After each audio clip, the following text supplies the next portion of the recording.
The Da Vinci Code and Other Religions versus the Bible, Part 1. The Da Vinci Code. This isn't a scripture, obviously, but it contains the idea that I like to call the Holy Family Hypothesis. This supposes that Yeshua ben Yosef, also known as Jesus Christ, was more or less an ordinary bloke. Let us suppose he was for a moment. What would that mean? Well, it would mean that Yeshua wasn't the Messiah and that the Tanakh or Old Testament promised would come to save the world. For some inexplicable reason, Gnostics and other Da Vinci Coderians, among others, then suppose a cult secretly came into existence to preserve the bloodline began by Jesus and Mary Magdalene. Why? If Jesus were just an ordinary Jewish man and Mary an ordinary Jewish woman, the only special thing their offspring need to do, if male, is Brit Mala and Bar Mitzvah. If female, Candies and Challah for Shabbat. Judaism still remains true, and Christians, well, would need to wait some more for the real Messiah. Now, the Brit Hadesha, or New Testament, details why, according to the Tanakh, Yeshua is the Messiah. To believe that he is not as much as an act of faith as it is to believe he is. So basically, I think what I'm saying here is that there's no point having a cult to preserve the bloodline of Mary Magdalene and Yeshua ben Yosef, because if Yeshua isn't the Messiah exactly as the Tanakh describes he is the Messiah, as the Gospel of John writes, the Word, in the beginning was the Word, and the Word was with God, and the Word was God. If that's not true, then the revelation that the Christian scriptures bring to the Hebrew scriptures means nothing, and it's contrary to logic.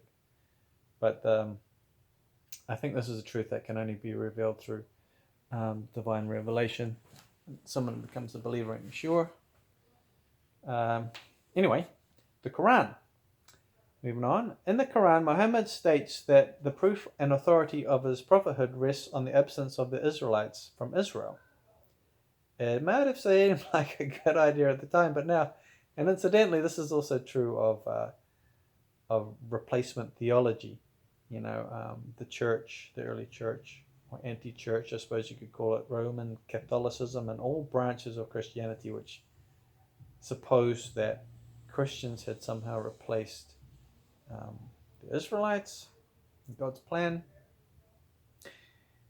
First of all, it denied that the period of time that the Israelites would wander from their land, which was prophesied, wasn't happening, and that furthermore that this wandering or separation from the land of the Israelites proved that they were the true inheritors of God's promise.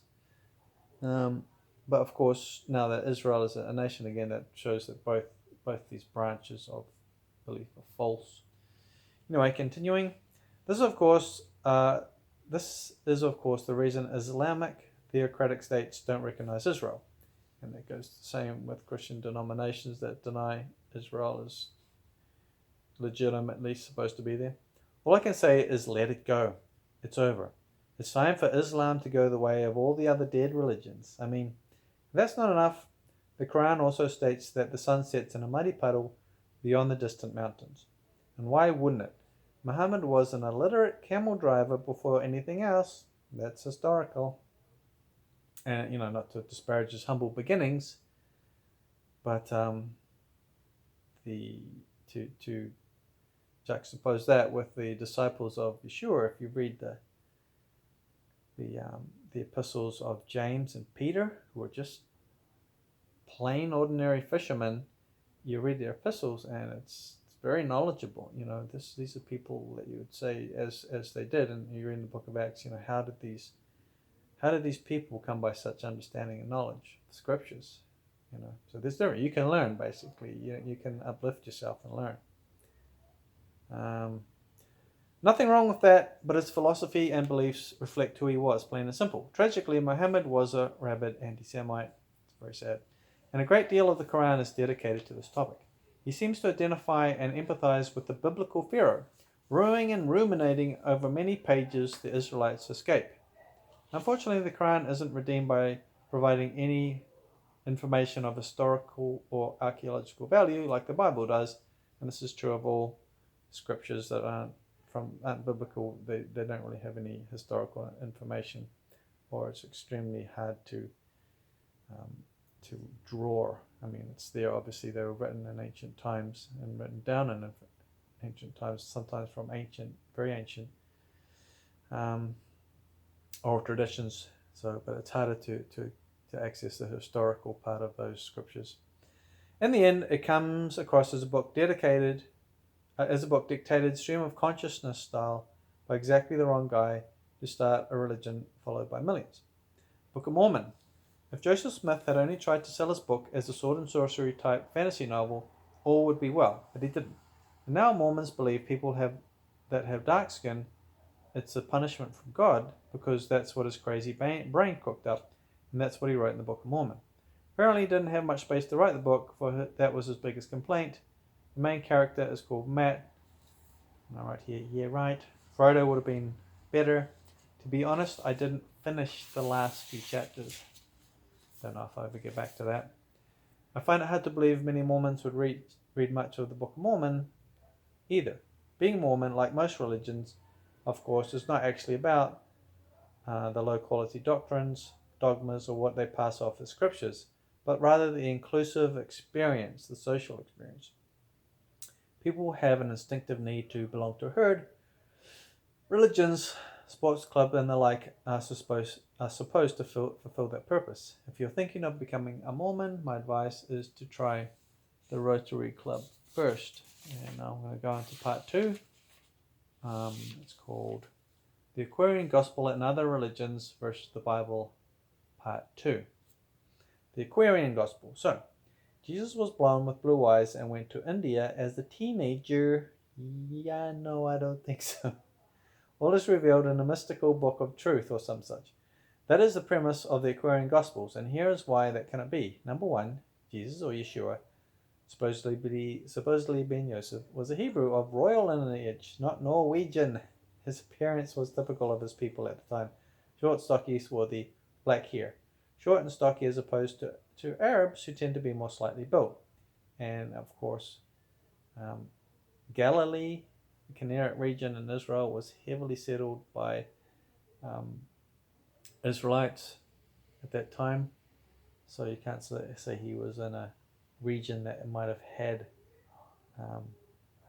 people coming down from the Galatia, the Celtic peoples that lived in Anatolia, or somewhere up there. So no. This is the information the archaeological record has provided. The Hebrews were legendary warriors who one-on-one could take down the best of the Roman legions could muster. The Hebrews were such legendarily awesome warriors that they were the best mercs money could buy at the time. In nature, they weren't the kind of folk that would take an insult without doing something grievous about it. In brief, a warrior culture, much like Israel of our times. This much can be deduced from the historical record and is no way any kind of secret. Number 2, the Bible reveals that if any patriarch had any kind of distinguishing feature whatsoever, it was recorded. Seeing as Yeshua was never recorded as having any distinguishing feature, we must conclude that in appearance, he was the same as the rest of his people. And of course, there is the passage, I think, as in Isaiah of the disfigured Messiah, but that is in reference to the suffering that he experienced when he was tortured by the Romans before his execution. Number 3 is for traveling abroad, apart from Egypt as youth. Well, we have already concluded the Aquarian Gospel is fictional in one part, so we can presume that the rest of it is imaginary as well. And now we move on to the theory of evolution. At this point in time, it would be hard to deny that Darwin's take on reincarnation has reached religious status. People, even scientists, believe in evolution without qualification or actual physical evidence and with blind fanatical devotion. As a religion, it even sports principal and minor deities, a plethora of mythical stories and legends to entertain and encourage followers, as well as sets of rules, customs, and laws that eager evolutionists can follow. Museums serve well as temples with statues of the minor dinosaur gods, goblin-like Neanderthals, and friendly tour guides who will gratify listeners with overflowing praise of Mother Earth, Father Time, and the High Priest Darwin. Shame! Shame on you evolutionists for pretending your religion is science. Time to cowboy up and admit that you are starry-eyed believers like the rest of us. The Bhagavad Gita. I absolutely love the Bhagavad Gita, which follows the story of a young warrior who meets Krishna Kunti just before a great battle. Yeah, I'm sorry if I don't pronounce that properly. Magically, Krishna is able to tell him the whole of the Gita before he goes to war. This is a very ancient book from an ancient culture, and while the Vedas as a whole have good and bad points, some very bad points unfortunately, one must reflect on the antiquity of the origin. One of the many highlights of the Bhagavad Gita is Krishna's description of the natural cycle of matter. Rain falls, is absorbed by the grass, and is eaten by various creatures, which in turn are eaten, eventually die and absorb back into the earth, only to rise up as vapor, just to fall again as rain. Thousands of years later, the Hindu priests adapted this idea to form reincarnation. The caste system, which creates the intergenerational servitude and other unpleasant things, and so on, are the low points of this highly superstitious, sorcery and fake magic-filled Hindu belief system. Nonetheless, the Bhagavad Gita will always remain as a high point in world literature.